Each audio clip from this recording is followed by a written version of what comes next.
கல்வி முனைவர் ப. சத்யநாராயணன் ஐயா அவர்களை அன்போடு அழைக்கிறேன். உங்கள் அனைவருக்கும் எனது அன்பான வணக்கம்.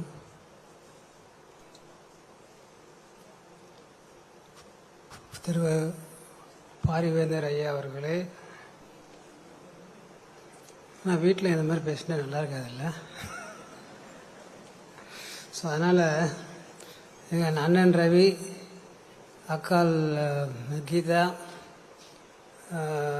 அண்ணி பத்மபிரியா, மனைவி மங்கை, என்னுடைய பிள்ளைகள் இரஞ்சன், ஹரிணி, என்ன பாலாஜி மற்றும் இந்த இரத்த சொந்தத்தை எல்லாம் தாண்டி இங்கு கூடி இருக்கும் எங்கள் அன்பு எஸ்ஆர்எம் சொந்தங்களே,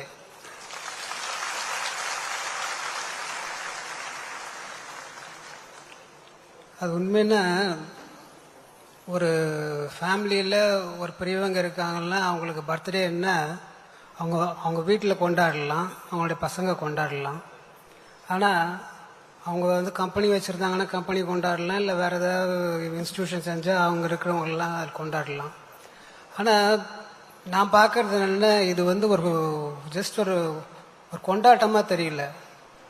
அது உங்களுக்கும் அவருக்கும் இருக்கிற ஒரு இது வந்து கொண்டாட்டம் மட்டும் இல்லை, இது ஒரு பிணைப்பு.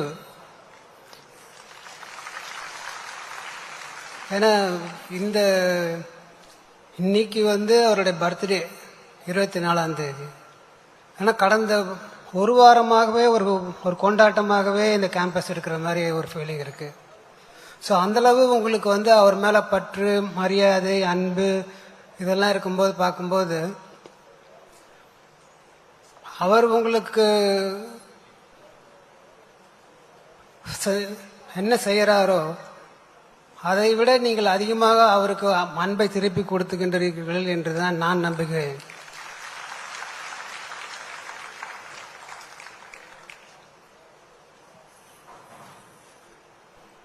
இப்ப இங்க இருக்கும்போது ஒரு சிலையை கொடுத்தாங்க. அந்த சிலை வந்து நம்ம உள்ளத்திலேயே அவர் இருக்கும்போது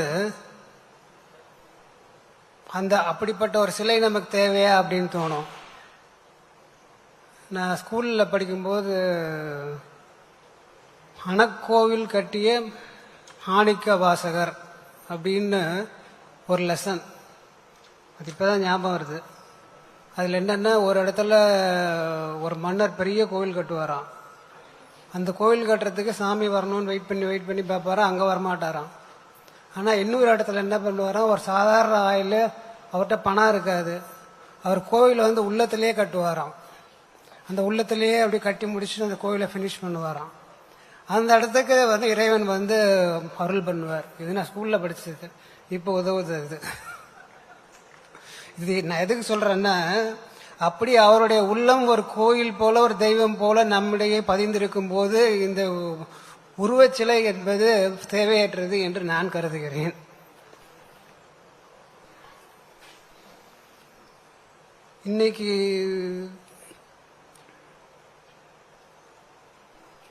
இன்னைக்கு வந்து 12 மணி ராத்திரி அவர் கூட இருக்கிற ஒரு சந்தர்ப்பம் கிடைச்சது. ஏன்னா நாங்கள் அவ்வளோவா பார்த்துக்கிறது இல்லை. நாங்கள் வந்து சின்ன வந்து ஒரு வீடாக, அதாவது வந்து அந்த வீடு சின்னதாக இருக்கும்போது நாங்கள்லாம் அடிக்கடி பார்த்துப்போம், அடிக்கடி பேசிப்போம். அதே மாதிரி தான் உங்களுக்கும் நினைக்கிறேன். அது வீடு பெருசாக பேச்சும் குறையும், ஆளை பார்க்கறதும் குறைஞ்சிரும் உங்களுக்கு. அந்த மாதிரி தான் ஆயிடுச்சு எங்களுக்கும். நாங்கள் அசோக் நகர் வீட்டில் இருக்கிற வரைக்கும் எல்லாம் ஒன்றா தான் எல்லாம் இருப்போம். இந்த பக்கம் திரும்பினா அக்கா, இந்த பக்கம் திரும்பினா அண்ணன், அப்படி தான் இருப்போம். இப்போ இந்த வலசராவாக்க வீட்டுக்கு வந்த பிறகு தான் பெருசாகி இந்த மாதிரி இருக்கு. பட் எனிவே, நான் என்ன சொல்ல வரேன்னா, நேற்று அவர்கிட்ட கூட 12 மணிக்கு நான் இருந்தேன். அப்போ அம்மாவும் அங்கே இருந்தாங்க. அவங்கள்ட்ட அப்போ 12 மணி அடித்தோடனே ஹாப்பி பர்த்டே அப்படின்னு சொன்னதுக்கு நான் அவங்கள்ட்ட சொன்னேன், கரெக்டாக சொல்லுங்க அப்படின்னு. ஏன்னா அந்த டைம் அவங்களுக்கு தெரியல, அப்போ தான் நான் வாட்ச் போட்டிருந்தனால சொன்னேன். அவங்களும் ஆனந்தமாக அப்பாவை வாழ்த்தினாங்க. ஸோ அப்பாவை வாழ்த்தின முதல் பெண்மணி இல்லது முதல் நபர் இன்னைக்கு அம்மா தான்.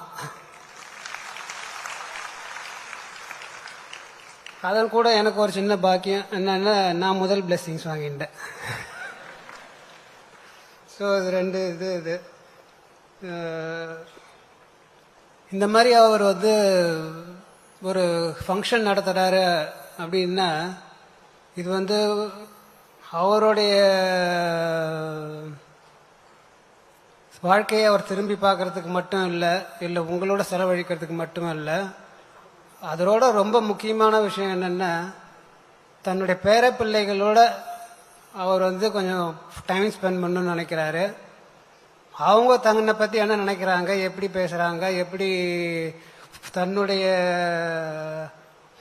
வாழ்க்கையிலேருந்து கற்றுக்குறாங்க, அதை எப்படி முன்னெடுத்து செல்கிறாங்க, அதுக்காக தான் அது நடக்குது. இதில் அவர் வந்த உடனே நேற்று ராத்திரியே கேட்டது வந்து, மாதுரி வருவாங்களா அப்படின்னு. மாதுரி தான் என் பொண்ணு. அவங்க வந்து இப்போ நம்ம காலேஜில் படிச்சுட்டு இருக்காங்க. பட் இன்னைக்கு வர முடியல. அதே மாதிரி இங்கே வந்த உடனே அவங்க வந்து யாரும் எல்லாம் வந்துட்டாங்களா, பேர பசங்கள்லாம் வந்துட்டாங்களா அப்படின்னு கேட்டார். ஆனால் வர்ஷினி எங்கள் அண்ணனோட பொண்ணு அவங்க வர முடியல. அவங்க வந்து லா காலேஜில் படிச்சுட்டு இருக்காங்க, ஸ்கூல். மற்ற 3 பேர் வந்திருந்தாங்க. ஸோ அந்த படிக்கிற 2 பேர் மட்டும்தான் வரல, மற்றபடி எல்லோரும் வந்துட்டோம். ஏன்னா வேலையில் இருக்கிறதாலும் ஓகேன்னு. ஸோ நான் வந்து இது எதுக்கு சொல்கிறேன்னா, இதை அவர் வந்து நம்ம சொல்லுவோம்ல, அந்த அந்த குழல் இனிது யாழ் இனிது என்பர் தன் மக்கள் ஆளை சொல் கேளாதார் அப்படின்ட்டு, அவருக்கு அவங்க பேச்சை கேட்கணும், அதுக்காக தான் அதை பண்ணுறாரு. அதனால் நம்ம தவறி போய் நமக்காக நினச்சி கொஞ்சம் ஏமாந்துட வேண்டாம்.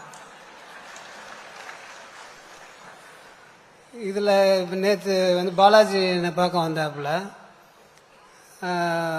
அப்போ நீ வந்து போன தடவை மாதிரி 1/2 hourலாம் பேச மாட்டேன்ல. ஏன்னா நாங்கள்லாம் பேசணும்னு நினைக்கிறோம் அப்படின்ட்டு. ஸோ அதனால் நான் அந்த மாதிரி பேசிகிட்டே இருக்க விரும்பல. பட் இருந்தாலும் சில முக்கியமான விஷயங்களை சொல்லாமல் விடுறது சரி இருக்காது. அதில் முக்கியமான விஷயம் என்னென்னா, இன்னைக்கு காலையில் எங்கள் அம்மா வந்து ராஜம்மாள் செங்கமலை அப்படின்ற ஒரு ஹாஸ்டல் பிளாக்கை திறந்து வச்சாங்க. அது உங்களுக்கு தெரியும். அது வந்து எங்கள் அம்மாவோட அப்பா அம்மா அப்படின்னா எங்கள் அப்பாவுக்கு என்ன வரணும், மாமனார் மாமியார். ஒரு மாமனார் மாமியாருக்கு ஒரு மருமகன் செஞ்சு இந்த மாதிரி ஒரு விஷயம் செஞ்சு நீங்கள் எங்கேயா பார்த்துருக்கீங்களா? ஸோ அதுக்கே இவருக்கு பலத்தை கைத்தட்டல் கொடுக்கணும் நீங்கள்.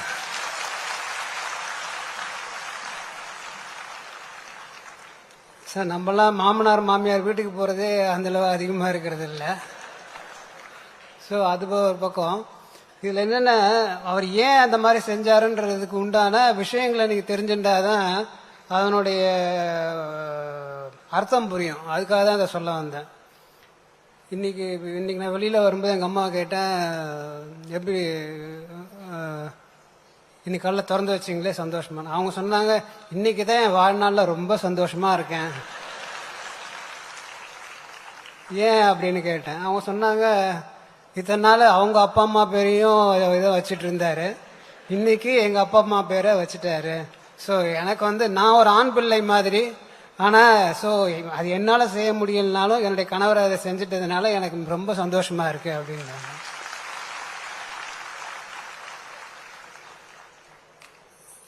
அது நாங்கள் வீட்டில் பேசிக்கிறது உண்டு. இந்த மாதிரி அவங்களோட ஹிஸ்ட்ரியும் பேசிப்போம், அம்மாவோட ஹிஸ்ட்ரியும் பேசிப்போம், எல்லாம் பேசிப்போம். அதில் ஏன்னா உங்களுக்கு வந்து வழக்கமாக வந்து அப்பாவோட கருணை துணிவு இதெல்லாம் பேசினா நாங்கள் 2 வருஷமாக தான் பேசிகிட்டு இருக்கோம். அதனால் அதை பேசி ஒன்றும் பெரிய இது இருக்கிறது. அது ஸோ அம்மா அப்பா பற்றி பேசினா உங்களுக்கு இன்னும் என்ன தெரியாதோ அதெல்லாம் தெரிஞ்சுக்கலாம் அப்படின்றதுக்காக நான் சொல்ல வரேன். இப்போ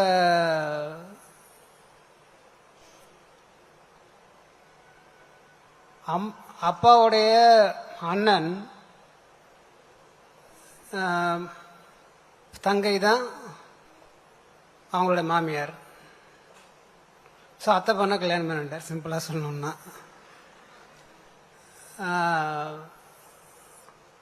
அப்போ நான் அம்மாட்ட கேட்டதுக்கு, சரி அப்பா இதெல்லாம் பண்ணுறாரு, நீங்கள் அப்பாவுக்கு என்ன பண்ணீங்க அப்படின்னு நான் கேட்டேன். அவர் சொன்னாங்க, அம்மா சொன்னாங்க, மேபி அந்த காலத்தில் அவங்க சொல்கிறாங்க, நாங்கள் வந்து கொஞ்சம் நல்லா வசதியாக இருந்தோம், அவங்க அப்பா வந்து வசதி கம்மி. ஆனால் வந்து எங்கள் அம்மா வந்து தன்னுடைய அண்ணன் பையன் நல்லா வசதியாக இருக்கணுன்றதுக்காக தன்னுடைய பொண்ணை கொடுத்துட்டாரு அப்படின்னாங்க. இது அதுக்கு மட்டும் கொடுத்ததா நினைக்காதீங்க நீங்கள். இதுக்கு நடுவில் ஏன்னா வந்து எங்கள் அப்பாவுக்கு ஒரு அண்ணனும் உண்டு. ஸோ அப்படின்னா சாய்ஸ் இருக்காங்க. ஸோ அந்த சாய்ஸில் என்னென்னா, ஆனால் எங்கள் அப்பா அதுக்கு முன்னாடி ஃபஸ்ட்லேருந்து என்ன பண்ணிட்டாரு, ஸ்கூல் படிக்கிறதுல காலத்துலேருந்து அவர் ஊரில் அவர் வந்து சொன்ன மாதிரி தாண்டவராயபுரத்தில் இருந்தார். அம்மா வந்து குறிச்சியில் இருந்தாங்க. ஸ்கூல் படிக்கல இருந்து அங்கே போய் பார்க்கறது, அம்மா பார்க்கறது, பேசுறது, ஸோ இதெல்லாம் பண்ணதுனால நெருக்கம் உருவாயிடுச்சு. ஸோ அதனால் அம்மாவோட ஆப்வியஸ் சாய்ஸ் வந்து எங்கள் அப்பா தான். ஸோ இன்றைக்கும் அவங்க என்னென்னா தங்களுடைய பழைய வாழ்க்கையை நினச்சி பார்க்குறாங்க.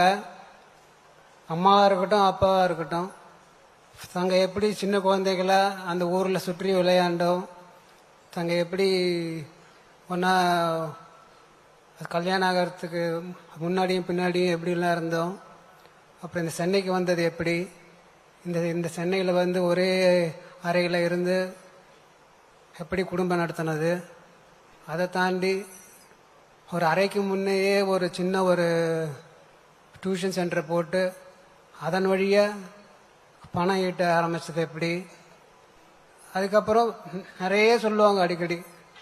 இதெல்லாம் நான் அவர்கிட்ட என்ன சொன்னேன்னா, நீங்களாம் இதெல்லாம் வந்து எழுதி வைக்கணும், ஏன்னா இதெல்லாம் எங்களுக்கு தெரியாமல் போயிடும் அப்படின்ட்டு. அப்போ இப்போ ஒரு ஆட்டோபயோகிராஃபி வெளியிடுறாரு. ஆனால் அந்த ஆட்டோபயோகிராஃபியில் எனக்கு தெரிஞ்சு இந்தளவு டீட்டெயில்ஸ் இருக்குமான்னு தெரியல. அதனால் என்னுடைய ஸ்பெஷல் ரிக்வஸ்ட் நான் எப்பவுமே அவர்கிட்ட கேட்டுட்டு இருக்கிறது, நீங்கள் வந்து வெளி உலகத்துக்கு ஒரு ஆட்டோபயோகிராஃபி பண்ணுங்க, ஆனால் எங்களுக்குன்னு ஒரு ஆக்சுவல் ஃபேக்ட்ஸை கொடுக்குற மாதிரி ஒரு பயோகிராஃபி பண்ணுங்க அப்படின்றது தான். நான் அதுக்கு கூட ஒரு பயோகிராஃபர் அனுப்பிச்சேன். ஆனால் அவருடைய இது என்னென்னா, தன்னுடைய வார்த்தைகள் தன்னுடைய கையில் வரணும் அப்படின்னு நினச்சி பார்ப்பாரு. அதனால தான் எனக்கு பயோகிராஃபர்லாம் நீ அனுப்பாத, நானே என் கையில் நான் எழுதணும் நாங்கள் எப்படி இருந்தோம் அப்படின்ட்டு. இது கூட பார்த்தீங்கன்னா அவர் சிலையை இன்னைக்கு திறந்துருக்காரு. இன்னைக்குன்னா நம்ம வந்து இந்திய குடியரசுத் தலைவர் வந்தப்போ அவர் வந்து திறந்து வச்சார். அப்போ என்ன அவருக்கு தான் இப்படித்தான் அடுத்த தலைமுறையினால் அறியப்பட வேண்டும், இப்படித்தான் அவர்கள் தன்னை நோக்க வேண்டும், இப்படித்தான் தன்னை எழுத்துக்கள் மூலம் அவர்கள் தன்னை தெரிந்து கொள்ள வேண்டும் என்று விரும்புகிறார்.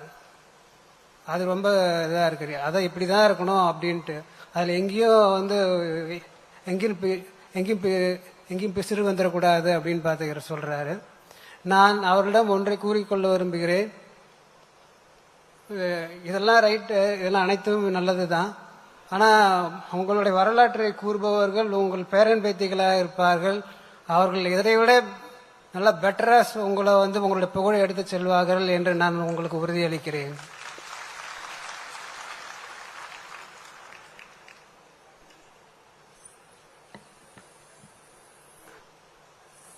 இப்போ வந்து நம்ம அப்பாட்ட வந்து எவ்வளோலாம் கற்றுக்கலாம், அதெல்லாம் பேசணுன்னா நம்ம பேசிகிட்டே இருக்கலாம். ஆனால் எனக்கு ஒரே இதில் சொல்லணும் அப்படின்னு பார்க்குறேன்னா, அது வாழ்க்கைக்கு என்ன ஒரு அர்த்தமாக இருக்கும், அது வந்து சிம்பிளாக சொல்லணும் அப்படின்னு யோசித்தேன்.